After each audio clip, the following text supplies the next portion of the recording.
பச்சை புடவைக்காரியாய் உன் தாய் மீனாட்சி நான் இன்று வந்திருக்கிறேன். உன்னுடைய பலத்தை நீயே நம்பவில்லை என்றால் வேறு யார் நம்புவது? நம்பிக்கையோடும் மன தைரியத்தோடும் நிதானமாக யோசித்து செயல்படு. உன் காரியம் நிச்சயம் கைகூடும்.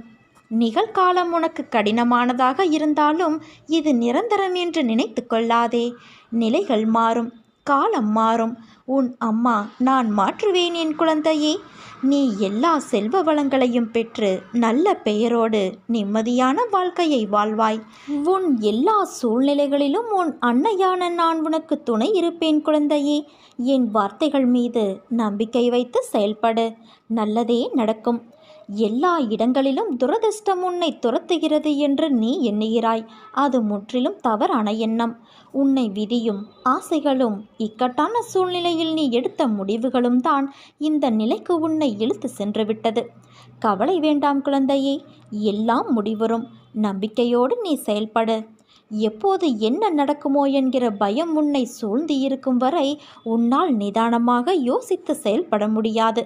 முதலில் மனதை ஒருநிலைப்படுத்து. மனதில் அமைதி இல்லாமல் நீ எதை செய்தாலும் அது சிறப்படையாது. எல்லோரும் உன் உள்ளத்தை காயப்படுத்தும் விதத்தில் நடந்து கொள்கிறார்களே என்று வருந்தாதே.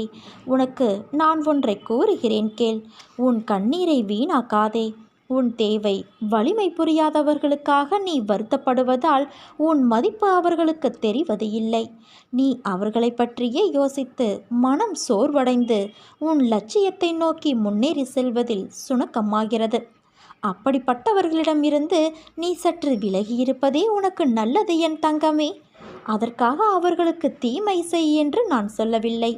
அவர்களே உன் தேவையறிந்து உன்னை தேடி வரும் பட்சத்தில் நீ உதவி செய். மன அமைதி இழந்து நிற்கும் உன் வாழ்க்கை கூடிய விரைவில் மாறும். நீ எதிர்பார்த்த நிம்மதியான மகிழ்ச்சியான வாழ்க்கையை வாழப்போகிறாய். இன்று உனக்கு ஏற்பட்ட விஷயங்களை நீ அவமானம் என்று கருதாதே. உன் மனதில் கபடம் இல்லை. உன் மனதிற்கு தெரியும் யார் உன்னை ஏமாற்றுகிறார்கள் என்று. அவர்களை உன் வாழ்விலிருந்து நகர்த்தி வை.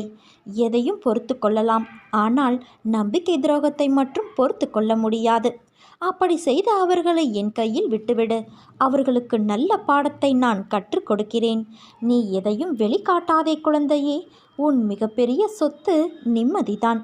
அதை உன்னை மதிக்காதவர்களுக்கு நீ செலவழிக்காதே. அவர்களுக்கு மதிப்பை எப்படி கொடுக்க வேண்டும் என்பதை நான் அவர்களுக்கு புரியும்படி செய்வேன். நீ அழாதே குழந்தையே. இன்று உன் மனதில் ஏற்பட்ட காயம் என்பது எனக்கு ஏற்பட்டதற்கு சமம்.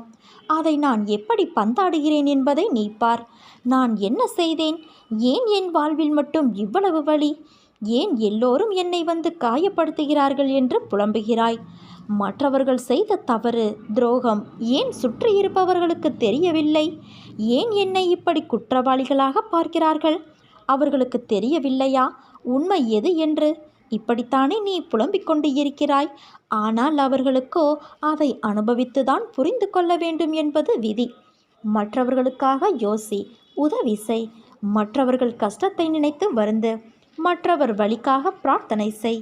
ஆனால் உன் வாழ்க்கை என்னும் மூச்சை உனக்காக சுவாசி. அதில் ஒருவர் மட்டுமே உயிர் வாழ முடியும். அந்த மூச்சை நீ மட்டும்தான் சுவாசிக்க முடியும். நான் சொல்வதை உன்னால் புரிந்து கொள்ள முடிகிறதா? நீ வைரம். உன்னை ஒரு வடிவம் கொண்டு வருவதற்காக நான் செதுக்குகிறேன். உனக்கு துணையாக நான் வாழ்வேன் என் குழந்தையே. நீ என் பரிபூரண அருளும் ஆசிர்வாதமும் அன்பும் பெற்ற என் செல்ல குழந்தை. நான் இல்லாமல் நீ எப்படி தனித்து இருக்க முடியாதோ அப்படித்தான் உன்னை பிரிந்தும் என்னால் தனித்திருக்க முடியாது. உன்னை என் கரத்தில் தாங்குகிறேன். உன் கர்மாக்கள் எல்லாம் மீதமில்லாமல் நசிந்துவிடும் அளவுக்கு என் பெயரை உச்சரித்து கொண்டே இருப்பதால் ஒரு லோபியைப் போல ஒரு பொக்கிஷமாக இரவு பகலாக உன்னை நான் பாதுகாக்கின்றேன். யாரிடம் நீ மனமிட்டு உன் குறைகளை பகிர்ந்து கொள்கிறாயோ அங்கிருந்து நிவர்த்திக்கான வழிகளை நான் நேர் செய்கிறேன். யாரை தேடி நீ போகிறாயோ அவராகவே நான் இருந்து உன்னை வரவேற்று உபசரிப்பேன். எனக்கு பிரியமானவர்கள் உனக்கு ஆசி கூறுவார்கள். அந்த ஆசியை வழங்குவது உன் அன்னையான நானே என்று அறிந்து கொள். சோதனை காலத்தில் உன்னோடு யாராவது பயணித்தால் அதுவும் நானே.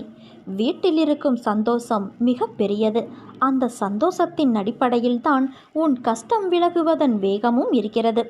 மனதில் இருக்கும் எல்லா கஷ்டங்களையும் அவற்றை அனுசரித்து நீ நடப்பதையும், பிறரது கிண்டலுக்கும் கேலிக்கும் ஆளாகி அவமானப்பட்டு நிற்பதையும், அநியாயமாக உன் உடைமைகளை பிறர் அபகரித்து கொண்டு உன்னை நடுத்தெருவில் நிற்க வைத்ததையும், இன்னும் பலர் அப்படி முயற்சிப்பதையும் நான் அனைத்தையும் அறிவேன்.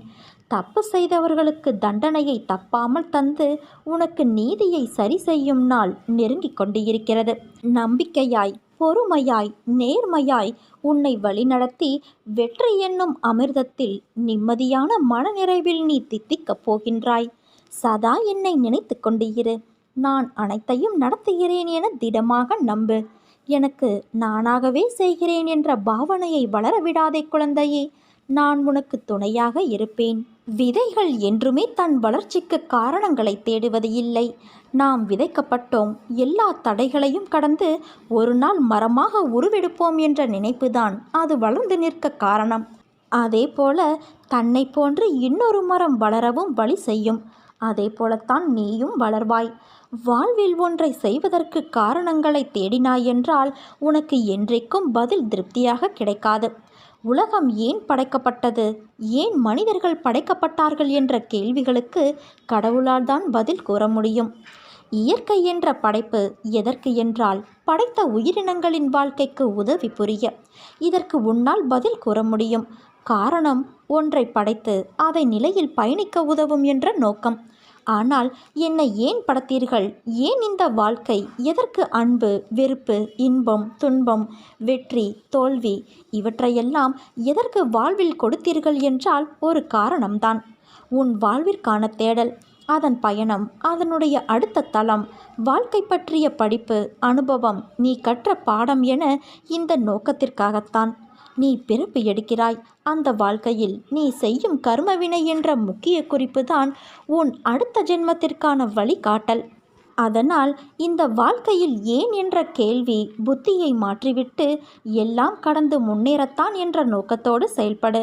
நீ ஜெயமாக, நல்ல ஆரோக்கியத்தோடு, எல்லா செல்வ வளங்களையும் பெற்று சீரும் சிறப்புமாய் மகிழ்ச்சியான வாழ்க்கையை பெறுவாய். இன்று மாலை உன் மாளிகையின் வாசலுக்கு நான் ஒரு வரம் ஒன்று தர வருவேன். நீ அதை நன்றாக உணர்ந்து மகிழ்ச்சியில் திளைக்கப் போகிறாய் என் குழந்தையே. உனது கோரிக்கைகளை என் செவிகளின் வழியாக கேட்டுக்கொண்டே இருக்கிறேன். உனக்காக அவதரித்தவள் நான். உன்னை அழகுபடுத்தி வாழ்க்கை என்னும் புத்தகத்தில் நுழைத்து அதை பக்குவமாக கையாள வைத்திருக்கின்றேன். காயங்கள் இல்லாமலும் வலிகள் இல்லாமலும் வாழ்க்கையை கையாள முடியுமா? பொறுமை, சகிப்புத்தன்மை வேண்டும். அகங்காரம், அகந்தை இவைகளை தவிர்க்க வேண்டும். அதன் பிறகு எல்லாமே உன்னால் முடியும். வாழ்க்கை சக்கரத்தில் அனைத்தையும் எதிர்த்து சந்திக்க நீ தயாராக இருப்பாய். வாழ்க்கையில் வருவது அத்தனையும் நிரந்தரமில்லை, அனைத்தும் மாயை. ஒரு நாள் உனக்கு, இன்னொரு நாள் வேறு ஒருவருக்கு. அதனால் கவலைப்படாமல் மகிழ்ச்சியோடு இருக்க நீ பழகிக்கொள். உனது கோரிக்கைகள் எதுவாக இருந்தாலும் அதை கண்டிப்பாக நான் நிறைவேற்றி தருவேன். கரும வினைகள் உன்னை விட்டு விலகப் போகிறது. கடன் தொல்லைகள் விலகப் போகிறது. வரவேண்டியது வந்து சேரும். நீ எதற்காக காத்திருந்தாயோ அது நிறைவேறும். நீ விரும்பிய வாழ்க்கை, விரும்பிய வேலை இவை அத்தனையும் என் பரிபூரண ஆசிர்வாதத்தோடு உனக்கு கிடைக்கப் போகிறது குழந்தையே. இனி நீ கொடி கட்டி பறக்கப் போகிறாய். கஷ்டப்படுகிறேன், என்னிடம் இல்லை, எப்படி தருவேன், எதற்காக தர வேண்டும், எதற்காக செய்ய வேண்டும், இப்படி பேசுவதை இன்றோடு தவிர்த்துவிடு. நான் இருக்கும்போது கடுகளவும் நீ கலங்காதே. உன்னை எவரிடத்திலும் நான் விட்டு கொடுக்க மாட்டேன். எந்த நேரத்திலும் கைவிடவும் மாட்டேன். நலமாக இருக்கிறேன், முடிந்ததை செய்கிறேன், முயற்சிக்கின்றேன், தருகிறேன் இப்படி சொல்ல பழகிக்கொள். என்னை சரணாகதியடைந்தால் உன்னை நான் பாதுகாப்பேன். நீ பொறுமையாக இரு. உன் அம்மா நான் உன்னோடு தானே இருக்கிறேன். என்னுடைய பாதத்தை தஞ்சமடைந்த பிறகு பொறுமையை சோதிக்கும் நிகழ்வுகள் நடக்கும். எல்லாமே கழுத்தை பிடித்து நெரிப்பது போல இருக்கும். அதை கண்டோ கேட்டோ தளராமல் உறுதியோடு இருந்து நாம் உறுதியை குலைக்கும் மனக்கவலையை விட வேண்டும். என் பேரில் உன் பளுவை சுமத்தினால் அதை நிச்சயம் நான் சுமப்பேன் என உனக்கு உறுதியளித்துள்ளேன். நான் இருக்க பயம் ஏன் உனக்கு? என்னை நம்புகிறவர் என் வார்த்தையின் மேல் நம்பிக்கை வைத்து தன் கவலையை விட்டு விட வேண்டும். அன்னையின் மீது பாரத்தை ஏற்றியாகிவிட்டது. இனி அவர் பார்த்து கொள்வார். ஒருவேளை பார்க்காமல் போனாலும் நான் கவலைப்பட மாட்டேன். ஏனென்றால் என்னை பற்றி கவலைப்பட வேண்டியது என் அன்னை, நான் அல்ல என்ற உண்மையை உணர வேண்டும். வாழ்வில் எனக்கென்று யாரும் இல்லை, என்னை தேற்றுவார் யாரும் இல்லை, என்னை முன்னேற்ற அடையும் எந்த ஒரு சூழ்நிலையும் கிடைக்கவில்லையே என வருத்தம் கொள்ளாதே. சூழ்நிலையும் முன்னேற்றமும் ஏற்படுத்துவதல்ல, உருவாக்குவது. அதை நான் உனக்கு உருவாக்கியுள்ளேன். நீ கவலை கொள்ளாதே குழந்தையே.